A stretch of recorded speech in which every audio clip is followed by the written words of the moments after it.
golden beaches, immense mountains, splashing nightlife, and spectacular soccer matches. Welcome to Rio de Janeiro, the most famous city in Brazil. Many people shorten Rio de Janeiro to Rio when talking about this city. It is one of the most vibrant and diverse cities in South America. The city has enough sights to keep you entertained for several days. Surrounded by beautiful mountains, white sandy beaches, impressive national parks, and clear blue waters. If any city in South America has a beautiful location, it is Rio de Janeiro. Rio de Janeiro, the symbol of Brazil.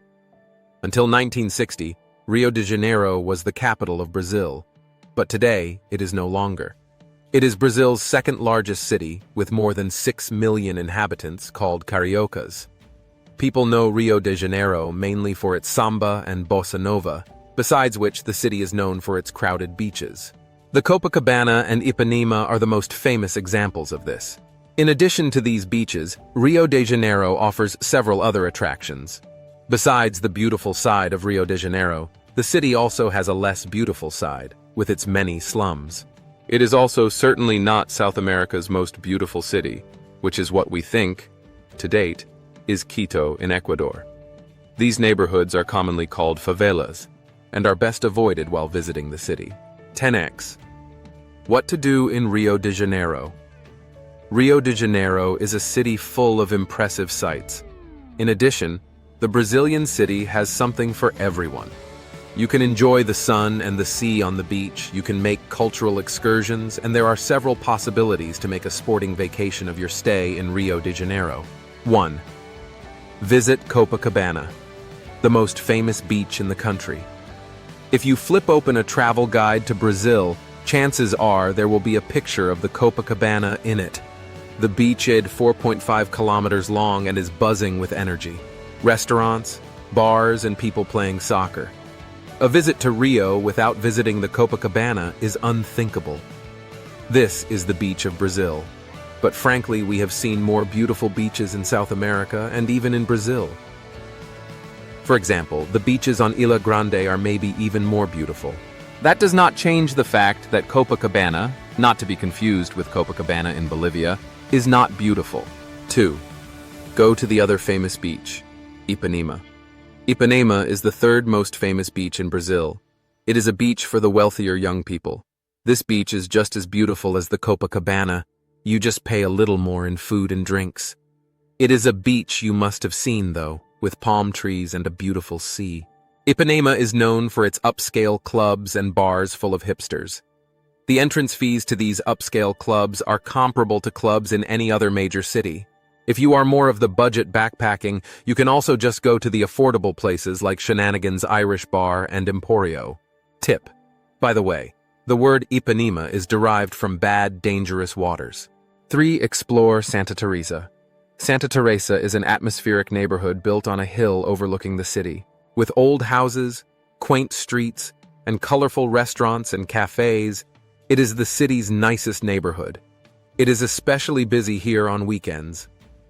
The Santa Teresa neighborhood in Rio de Janeiro offers visitors the typical Brazilian experience. Narrow streets with colorful historic buildings characterize the picturesque town. From the top of Santa Teresa Hill have one of Rio's best views of the landscapes and Guanabara Bay. Things to be sure to see in Santa Teresa are Escadaria Celarón. The steps of Celarón are one of the most famous tourist attractions in Rio de Janeiro. A trip to Santa Teresa is not complete without taking a picture of this iconic spot. Designed by Chilean artist Jorge Celarón, the steps feature beautiful, brightly colored mosaic tiles. Celarón collected the tiles for the stairs from the streets of Rio and received tiles donated by visitors from around the world. They connect the neighborhoods of Lapa and Santa Teresa. A must-see. Museu da Chácara do Céu. Museu da Chácara do Céu is one of Rio de Janeiro's most comprehensive art museums, located in the center of the Santa Teresa neighborhood. It is filled with the private art collection of Brazilian businessman Raimundo Ottoni de Castro Maio. The museum prides itself on displaying the rare works of art, making the museum a worthwhile trip. Tip. Admission is €50 pp. Streetcar to Santa Teresa and Museu do Bonde. There is no better way to get to Santa Teresa from downtown Rio than by streetcar. This historic bright yellow streetcar takes you from downtown Rio de Janeiro to Santa Teresa Hill and ends in the Santa Teresa neighborhood. Built in 1877, the Santa Teresa tram is the oldest electric railroad in Latin America. 4. Go to the Pão de Açúcar. For the best view of the city, you have to be at the Pão de Açúcar. It is Rio's most famous mountain, and at 396 meters high, the best point to see the city in its entirety. To get to the top, you have to take the cable car. You can also climb to the top, but this is a considerable climb. From the top of Pão de Açúcar, you have a beautiful view of Rio. They also call the city Cidade Maravilhosa, miraculous city, and that is certainly understandable here. Sunset on a clear day is the best time to go here. 2 cable cars will take you to the top. Visiting Pão de Açúcar is a must, but be prepared for lots of people. Try to avoid weekends, when it is extremely crowded. Tip: entrance is $19 pp, and it is open from 8 o'clock a.m. to 7:50 p.m. 5. Stroll through the Jardim Botanico, a nice quiet garden on weekdays with beautiful blossoms. On weekends, it gets busier with locals and families coming here to chill. Highlights of a visit here include the row of palms, planted when the garden opened, and the lake with the huge Vittoria Regia water lilies. The area is 55 hectares in size, so he never gets bored. There is plenty to see, but be sure to visit at least Fray Leandro Lake, among others. This is a small lake full of water lilies. You can also spot various birds here. The classic photo of Jardim Botanico is always taken at Avenue of Imperial Palms. These palm trees were planted more than 200 years ago during the Portuguese Empire. The tallest palms are 40 meters tall. The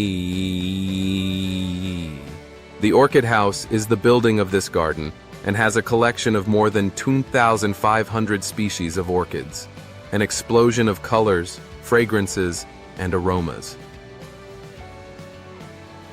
Tip: you can also do a nice free walking tour through the garden. Entree you have to pay. Chapter 6. Explore Pico da Tijuca.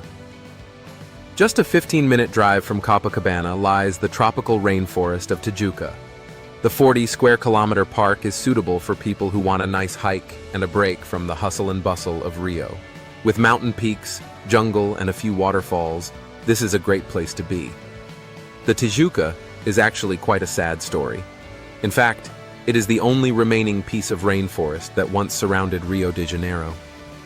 This tropical jungle is a beautiful park, with beautiful trees, streams, and waterfalls, and high peaks.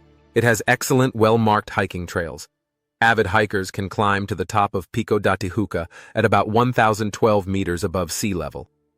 The park is home to many different species of birds and animals, including iguanas and monkeys, which you might encounter on one of the fun day hikes you can take here. The trails are well marked. Good, free maps of the park are handed out at the park entrance. 7. Samba dancing in Lapa. If you come to Rio to dance samba, Lapa is the place to be. This festive neighborhood comes alive at night, when locals start swinging their hips. Everywhere you see cocktails passing by and hear great music. There are a lot of joints where you can dance the night away, but Rio Cenarium is the most popular Brazilian club. Other popular bars and nightclubs in the area include Lapa 40 Graus and Clube dos Democráticos, which has been here since 1867. At 8. Go to Rio's secret asset, Prainha Beach. Known as Brazil's Little Beach, Prainha is about a 2-hour drive, 60 kilometers, from the famous Copacabana. Prainha's beautiful coastline is surrounded by beautiful hills and a green rainforest. Surfers here conquer the waves while beachgoers look forward to the beautiful sunsets. During the week, it is super quiet here, much quieter than Rio's 2 well-known beaches, especially during the winter, June to September. This makes Prainha a good alternative to the other tourist beaches. Travelers especially love Prainha's quiet and local atmosphere. The best way to get there is by car. 9. Go to the Focal Point of Rio, Cristo Redentor. Cristo Redentor, Christ the Redeemer, is the symbol of Brazil. Atop the 710-meter-high Corcovado stands the world-famous statue of Jesus Christ, one of the new 7 wonders of the world since 2007. It is something you must have seen if you are in Rio. At night, the 38-meter-high statue lights up completely and is visible from almost every part of the city. Mount Corcovado is located in the Parque Nacional da Tijuca. The most popular way to reach the statue is the little red train, Trem do Corcovado, that leaves every 30 minutes and gets to the top in about 20 minutes. The view from the top is spectacular and something you should definitely have seen while in Rio. Going to Rio and not going to Cristo Redentor is unthinkable. This is perhaps the most visited attraction in all of Brazil. Tip: admission for the streetcar and Cristo Redentor is 16 pp in low season and 20 pp in high season. 10. Visit one of the favelas. Rio de Janeiro's favelas are world famous. Even if you've never been to Brazil, chances are you've heard of them. Positive or negative. These slums are as connected to Brazil as soccer or the Samba. The first favelas first appeared in the late 19th century. They were built in by soldiers to solve the housing shortage, but they were also inhabited by former slaves. The growth of favelas peaked in the 1970s, when many people from rural areas moved to Rio to take advantage of economic growth. Transportation in Rio de Janeiro. Rio de Janeiro is a well-developed city, making it very easy to get around within the city. The easiest way is by bus, subway, and cab, and especially Uber. We share some tips. Bus. When taking a bus, be aware of getting off at the right stop to avoid ending up in one of the slums within Rio de Janeiro. This also applies to using a cab in the Brazilian city. Metro Rio. The metro, also known as Metro Rio, is a good way to travel around the city. There is an extensive network underground in Rio, and the metro is cheap and fast. Only downside is that it is incredibly crowded at times. There are more than 35 stations in the city. The metro runs Monday through Saturday from 05:00 to 0:00 and on Sundays and holidays from 07:00 to 23:00. Metro Rio is best used when traveling in areas from Copacabana to downtown Rio. Uber. We did almost everything in Rio with Uber. Uber is available throughout the city and a perfect solution, as most of the sites are too far apart to walk. Uber is safe, easy, and fast.